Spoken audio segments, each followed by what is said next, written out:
है ना। नहीं बोल पाएगी, बेहोश बेहोश है, देखिए बोल भी नहीं पा रही है। देखिए देखिए दांती लग जाता है। कल के पीछे चढ़ा दे। अब देख सकते हैं आप कि कैसे एक दादी अपने पोता को जो है मुखाग्नि देने के लिए मजबूर हो जाती है। इस उम्र में बताइए कि क्या कोई मुखाग्नि किसी को देने के लायक रहता है। मैं हूं बिमलेश कुमार और आप सभी ने देखना शुरू कर दिया है नंबर 1 भारत। अभी मैं मधेपुरा जिला के भर्राही थाना अंतर्गत धुरगांव गांव में हूं। धुरगांव वार्ड नंबर 11 और लक्ष्मीपुर चौक जो है वहां पे हूं, उसी के पास है वार्ड नंबर 11 और नरेश दास के यहाँ है। आपको बता दें कि जो भयावह रात 17 जनवरी की जो रात थी, काफी भयावह रात थी।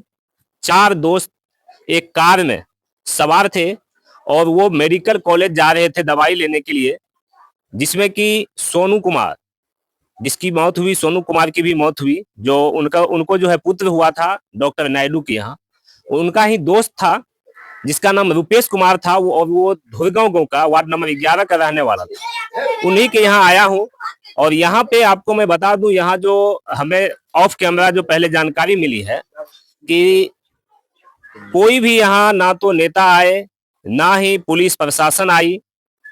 4 दोस्त कार एक्सीडेंट में मारे चले गए और नरेश दास को मात्र एक पुत्र था और वो अकाउंटेंट के तौर पे प्राइवेट जॉब कर रहे थे। 15-16 हजार रुपया वो महीना के कमा रहे थे, लेकिन वह इकलौता पुत्र जो है इस बड़ी दुर्घटना में इस दुनिया को छोड़ के चला गया। और आज मैं उन्हीं के यहाँ आया हूँ और मैं आपको दिखाता हूँ। ये दुकान है उनके पिताजी का, वो खुद अकाउंटेंट थे। ये दुकान है और उनके पिताजी यहाँ बैठे हैं, उनसे भी आपको बात करके दिखाएंगे, जानकारी देंगे कि आखिर जो है यहाँ प्रशासन अभी तक क्यों नहीं आई। 17 जनवरी की वही घटना हुई है। उनके आंगन में मैं जा रहा हूँ और देख रहा हूँ कि इनके यहाँ अभी कौन कौन है। मम्मी के रुपेश की माँ से को मैं दिखाने के लिए जा रहा हूँ। देखिए यहाँ कोई नहीं आया है, ना कोई नेता ना कोई प्रशासन।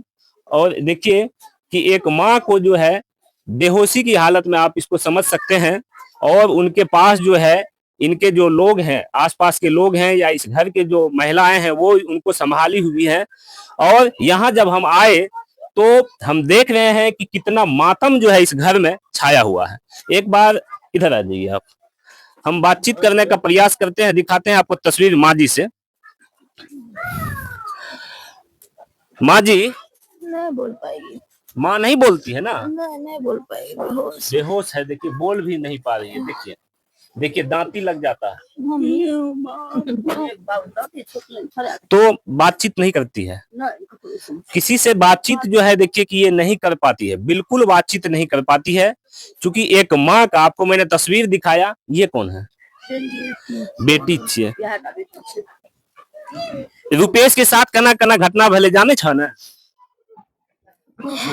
वते जे घटना भले कुछ नहीं जानते हैं। इनके पिता से भी बात करेंगे और यहाँ के जो लोग हैं उनसे बात करने का प्रयास करेंगे। तो आपको जो तस्वीर मैं दिखा रहा हूँ, देखिए इस घर में एक माँ बेसुध हुई यहाँ पे पड़ी हुई है, जिसको बात करने तक का जो है, देखने तक का जो है वो भरोसा नहीं है, किसी को देखना नहीं चाहती है। क्योंकि एकमात्र उनका जो पुत्र था, वो पुत्र इस दुनिया से जो है वो चला गया। वो कमा रहा था और अपने घर में जो है घर जो है अपना चला रहा था। एक पिताजी है, एक छोटा सा दुकान है, मैंने तस्वीर दिखाया।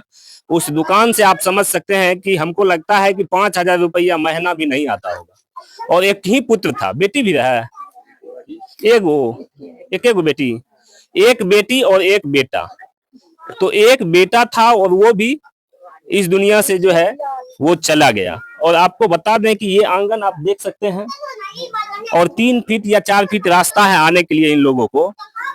बहुत ही बुरा स्थिति है यहाँ का। यहाँ पे जो है देखिए जो एक्सीडेंट हुआ था, एक्सीडेंट के बाद 4 जो दोस्त थे उसमें से एक रुपेश कुमार जिसका गांव धुरगांव था, उनकी भी मौत हो गई। उन्हीं के यहाँ से मैं तस्वीर दिखा रहा हूँ। यहाँ पे बड़ी बात यह है कि कोई भी प्रशासन, जैसे कि भर्राही थाना है, तो भर्राही थाना की प्रशासन यहाँ आके इन लोगों से कुछ जो है जानकारी लेने का प्रयास नहीं किए कि ये लोग आखिर रुपेश कुमार की जो मौत हुई उसके घर में लोग, उसके माता पिता कैसे रहते हैं या कौन कौन उसके घर में है। तो मैंने आपको दिखाया कि इस घर में जो है माता पिता और उसकी बहन मात्र है। बेटा एक था, वो भी इस दुनिया को छोड़ के चला गया। अहाँ सब के छिए?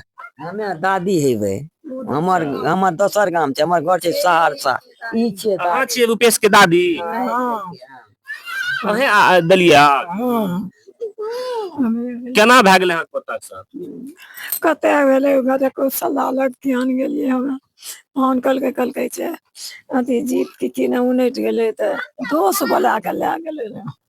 अच्छा, एक्सीडेंट भए गेलै, ओकर हाईवा से कार टकरा गेलै, एक्सीडेंट भए गेलै और ओहि में मौत भए गेलै। अच्छा, अहाँ जे छै अहाँ भए गेलिए दादी रुपेश के जना। रुपेश कमाबे रहे, अकाउंटेंट भी है, कमबै रहे 15-16 हजार महीना। हाँ अच्छा, ओकर माता पिता जे छै उ आब केना रह रहल छै? अहाँ के बेटा केना रहे छै, अहाँ केना रहे छी? वो है ना धर पर ना देने छै ओकर केना माँ देख रहल छै, रुपेश के माँ पूरा बेहोश छै। बातचीत करे के प्रयास के लिए एक लाइन भी बातचीत जे छै बोल नहीं सकल। बोलले 7 दिन लेके खाना कुछ पीना खाई छै कि नहीं खाई छै? नहीं खाई छै खाना पीना। ओहि दिन से खाना पीना नहीं खा रहल छै। सितुआ से दे छै, चम्मच से दे छै, नहीं खाई छै। अखनी वहाँ ओकरे एक दिल्ली तो कल के जे चढ़ा दही। अब देख सकते हैं आप कि कैसे एक दादी अपने पोता को जो है मुखाग्नि देने के लिए मजबूर हो जाती है। इस उम्र में बताइए कि क्या कोई मुखाग्नि किसी को देने के लायक रहता है? ये स्थिति इस घर की है। केहन काम आर केहन करे रहे रुपेश? बढ़िया रहे, काम बढ़िया करे रहे, एने ओने नहीं करे रहे। अच्छा, बड़ी सुंदर काम करे रहे। कितना एज है रुपेश के? कते रे? उम्र है? कते रे 20 बरस भए गेलै। 24 तो मैंने प्रयास किया यहाँ दिखाने का। अब हम उनके पिताजी से थोड़ा सा जानने का प्रयास करेंगे और आपको दिखाएंगे कि देखिए कि इस घर में जो है कोई बातचीत तक करने के लायक कोई भी उस स्थिति में नहीं है। घटना को आपको बता दें कि 10 से 12वां दिन है आज। रुपेश के पिताजी जी सर, आपका जैसे कि घटना जो हुआ, दुर्घटना हो गया और उसमें आपके जो है पुत्र की जो है को भगवान ने बुला लिया कहीं ना कहीं। अब जो है आप लोग यहाँ कैसे रहते हैं सर? बहुत कष्ट है इकलौता सर। पुत्र था। जी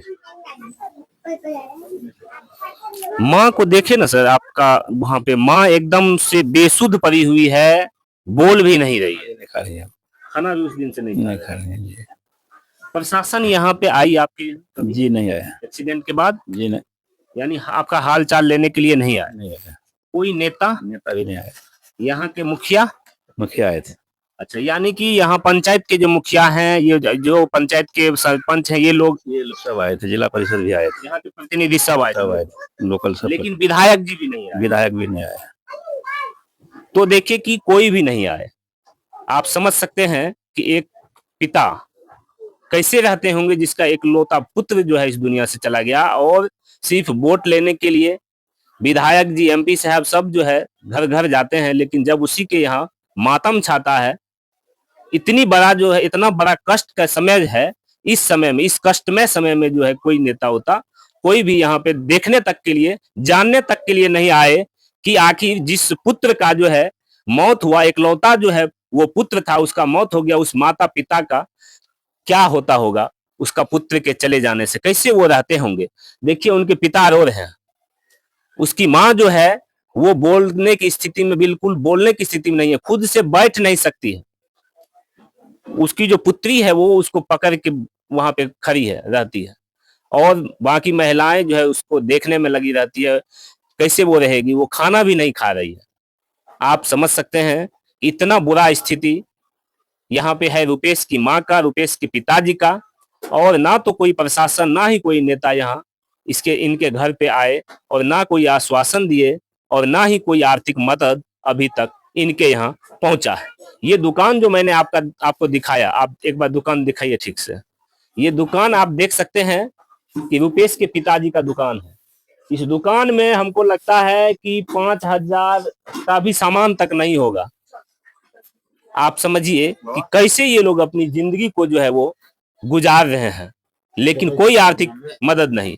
हम मधेपुरा पुलिस प्रशासन से, हम बिहार सरकार से मांग करना चाहते हैं इनके लिए, इनके रुपेश के माता पिता के लिए, क्योंकि जो इस दुनिया से चला गया वो तो वापस नहीं आ सकता है, लेकिन इन लोगों की जो स्थिति है, ये लोग जिस गरीबी में रह रहे हैं, कम से कम आर्थिक तौर पे इनके परिवार को, इनको, रुपेश के पिताजी को 10 लाख का मुआवजा हम सरकार से मांग करते हैं कि कम से कम इनको 10 लाख का मुआवजा तत्काल प्रभाव से इनको दिया जाए।